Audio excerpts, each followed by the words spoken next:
this video I'm going to talking about how to keep your smartphone cooled on. Number 1. Keep it out of the heat. The easiest way to prevent overheating is to keep your phone out of the sun. Your phone catches light and heat from the sun and retains it, getting hotter the longer it remains in sunlight and heat. Number 2. Please remove the phone case. Number 3. Change the phone settings. Firstly, turn off data if you are not using it.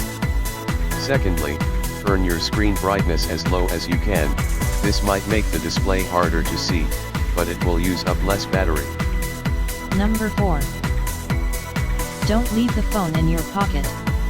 Take your phone out of any tight trouser or shirt pocket. Where this is worse, we'd suggest coat or jacket pockets might be better. Number 5. Don't use mobile phone while it's plugged for charging.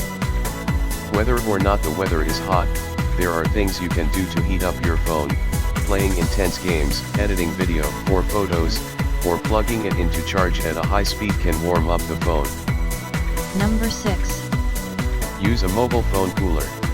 Phone coolers are peripherals, mainly designed for mobile gamers, and predominantly using heatsink technology, that can keep your handset ice cold when it would normally be warm.